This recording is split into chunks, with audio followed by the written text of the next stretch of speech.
Hey, I'm Stephanie, health coach, mobility mentor, and your sober hype girl. I help women feel refreshed in their lives through mindful living, sustainable choices, and alcohol free empowerment. In this video, I'm going to share something really deep with you guys. My personal story on my alcohol free living journey. I'm going to go over what started it, what changed in me, and what living this way has truly given me. Let's start with why I stopped drinking. For starters, we'll go into what drinking looked like. And as any teen, I got introduced into it by, going out in high school with my friends, going to parties, drinking casually in that way, and how quickly it grows into just being a part of your life naturally. Like I did a whole episode on my podcast about this in my story, and it's like, where does the line stop from just being a kid and having fun and partying and messing around to now you do this now you have kids and a family and you're just still doing it, but casually, not in a partying way? Where's that line draw? So, because that's what it looked like for me. That's what drinking looked like for me. I hung out. I did it very regularly with my friends, partying during the weekends, but then you go off, everyone goes to college, and that creeps into daily life very quickly. And I think as I got older and I started having a family and living life with that lifestyle, I noticed it taking a toll on me, but everyone else was doing it and with no problem. So what's wrong with me to think that there's a problem? Do I have a problem? Then you get in your head and you start thinking all these things. But I knew it didn't feel aligned for me. It didn't feel like it was empowering me. It didn't feel like it was helping me succeed in doing all of these things. But also, how do you step away from something that everyone does all the time? That's just so naturally a part of our social lives and gatherings. But we know emotionally, physically, and spiritually, alcohol isn't doing us any favors at all. But it's hard. It's a hard pill to swallow, coming to terms with that. Especially when it's so glamorized and normalized that you should be able to just naturally fit it into your life without a problem, without it being a problem. At least that's the expectation. So I knew deep down that it wasn't feeling aligned for me. It wasn't feeling like it was really giving me the life that I wanted. I knew I wanted. But I felt this pullback. It's hard.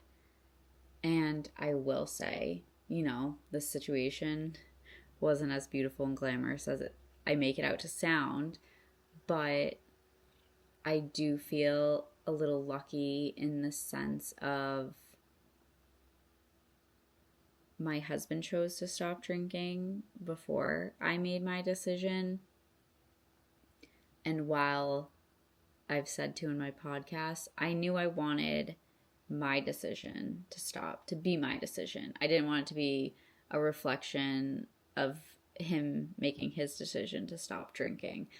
I wanted it to come from me. And I believed that because I always knew deep down how I felt in the back of my head, that I knew it was a problem. I knew it wasn't serving me or doing me any good. But it's hard to pull away. So having my husband make that decision for himself prior to me making mine made it a lot easier for me to naturally fall into that. But it is hard. It is scary. That's a big commitment. And you don't have to commit to that. You don't have to stand one way or another like, oh, I'm doing this and this is going to be for the rest of my life. I was so obsessed over having it be that way too and saying it like that. But it doesn't have to be that way. You do this for you if you want to. You know, if you know alcohol isn't serving you and you feel this call to reevaluate your relationship and maybe look at how much you are consuming,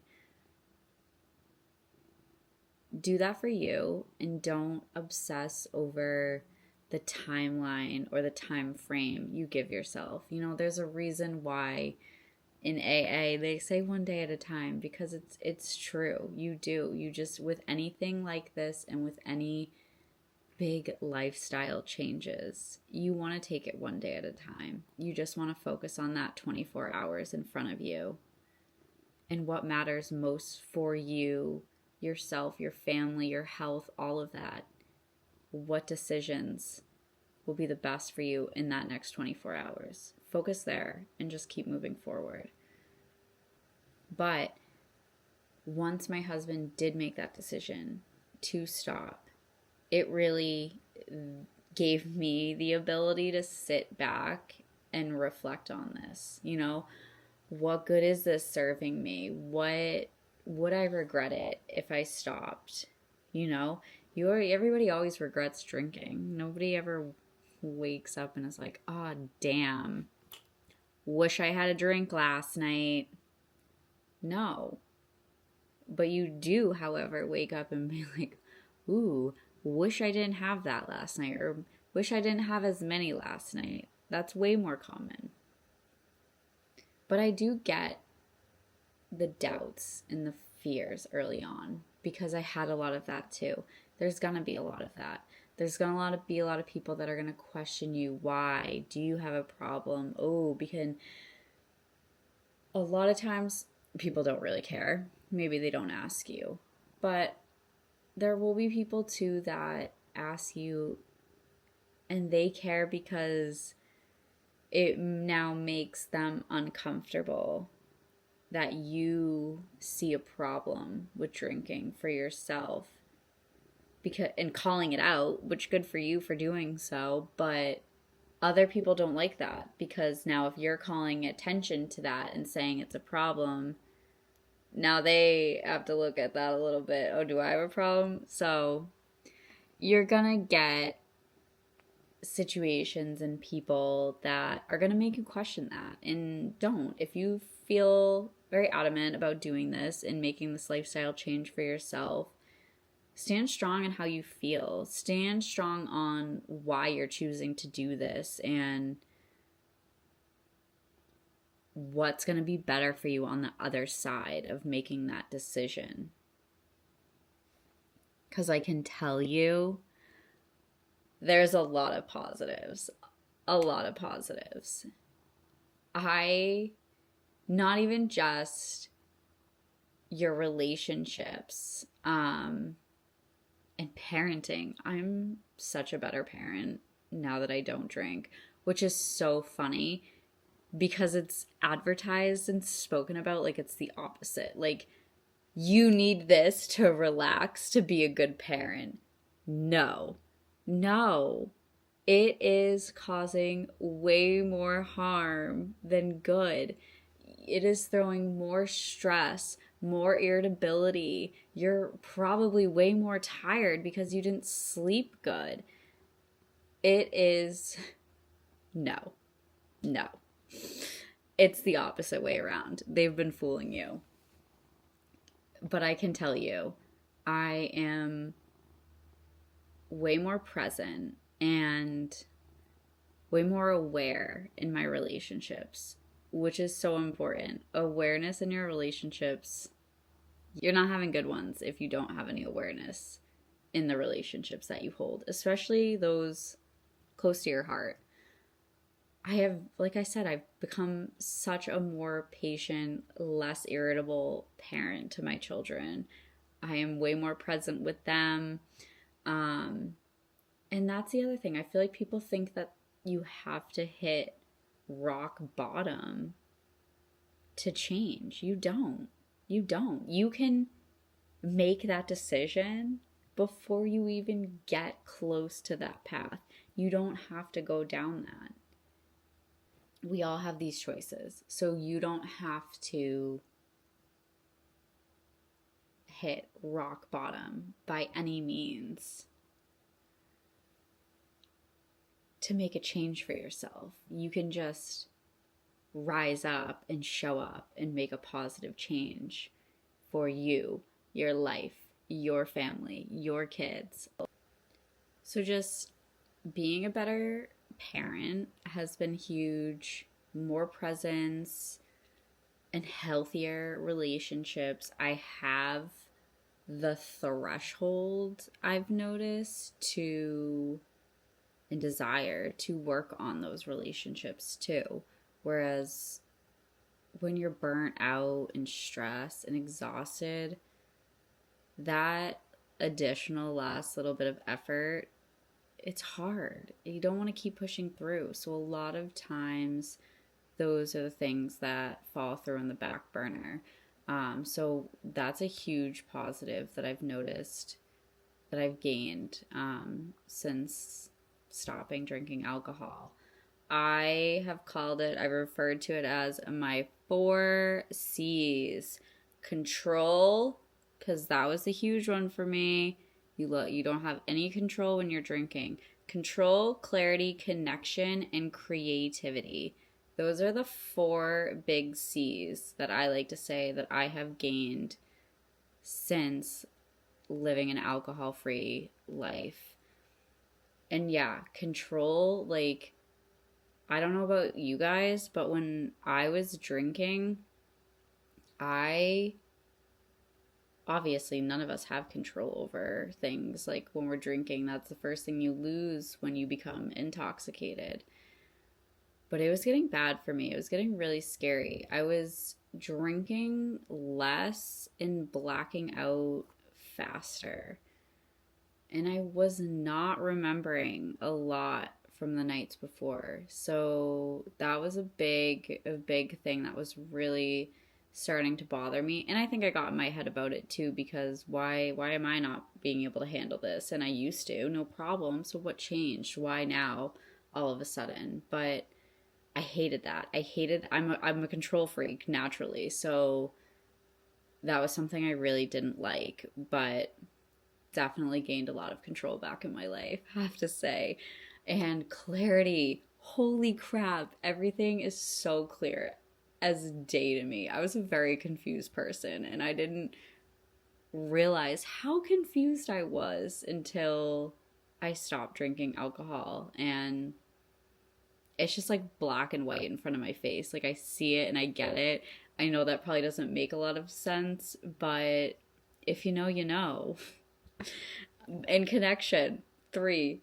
C number 3, connection. I have gained so much more of just ability to connect with people, appreciation for connection and real connection with people. So connection's another huge one. And my last one, creativity. I've always been a creative person, but it's been flourishing since stopping alcohol. Like the last year and a half, and anyone who knows me or sees me on social media or anything in life that I'm doing, I haven't stopped. And I don't feel like, oh my God, the weight on my shoulders, this is too much, everything I'm doing. I've just been so creative, so passionate, just so driven to do things, to learn more. It's not obsessive in any way, in one way or another. It's not too much. It has just been an all over more creative feeling that I've felt. So those have been a lot of positives that for me personally have been huge. And then aside from all of those amazing things, you have the health benefits. So, off the bat, you are improving your health like tenfold by stopping drinking alcohol. Alcohol is a poison, it is a carcinogen. It is not good for you. They were saying wine, oh, a glass of wine a day was good and healthy. It is not. You are being lied to. Alcohol is straight poison. So, quitting, stopping drinking alcohol, you gain so many health benefits. Better sleep, better mood, better digestion, and more energy. What more could you ask for? I mean, seriously. And let's put the cherry on top, confidence and true authenticity. Because alcohol is a big pool of a lot of people. I mean, the non-alcoholic lifestyle is trending and it's growing. I do see it. But the majority are still drinking. So if you're choosing to be one of the minority people, to go against that and choose to live life better for you and to not drink, you're going against the grain. And you're being true to you and who you are authentically. No matter what everybody else is telling you to do or how you should show up or what you need to get by or to survive. Look at you. You're doing it. I see you. And it's hard. But they say too, the more you start showing up and living for you in your life and being authentic to yourself, that's the moment where life starts really revealing itself to you, giving you all your hopes and dreams. So come, join us. Here's what I really want you to know. It's okay to question your relationship with alcohol. It's okay. It's okay to be different from what your friends, your parents, your brothers, your sisters, your cousins, your aunts. It's okay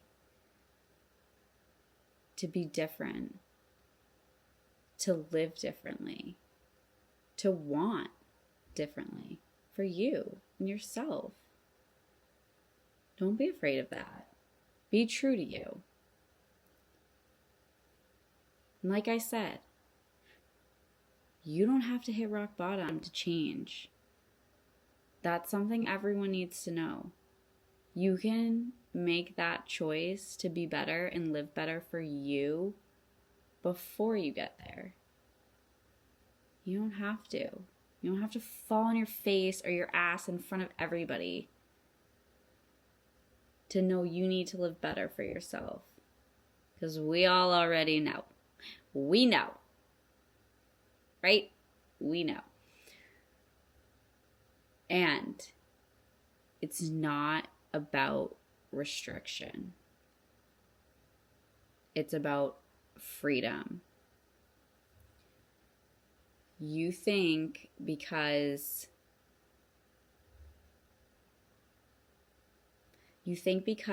you go into this event and you can't drink, that you don't get to have fun drinks, or you won't have as fun time, or you won't dance as much, you won't feel the vibes as much. Whatever that restrictive thought is in your head that you think you're going to be experiencing because you're choosing to not drink is not there. It's a limiting thought and belief in your head. Stop that. You go there and you enjoy that freedom of not being tied to a bottle, of not like, oh, I gotta have another so I have enough fun. No. Because when you become obsessed with that, it's not about what you're doing and living in the moment and having fun. It's about how much you're consuming to portray a certain amount of fun. And that's not fun, right? We want to show up and naturally have fun. So show up to that party and be present. Talk to the people. Ask them questions. Get to know them, because we really don't know and we're not asking the right questions to our friends and family and our relationships with the ones that we care. We're just like, hey, how are you? Oh, I'm great. Good. How are you? No. Be present. Have real conversations with your friends and family members. Dive into the memories that are happening, the moments that you're missing by drinking. Live it up. You don't need a bottle to help you do that. You don't need liquid courage to get you through. There are so many other ways to feel joy, to feel connection, or to feel calm. You will not find it at the bottom of a bottle of alcohol, I promise you. And one of the last things I want you to know is you're not alone. And this space is for you. I made it that way. I care. I want others to know how truly full life can be. So, if you're on your own refresh journey, or even just starting to ask yourself the questions, I'm here for it, all right? This channel is all about building mindful habits, strengthening your body, and creating lasting change. Subscribe for weekly videos and check out the links below if you want to grab my guide and work together one-on-one. Thanks again.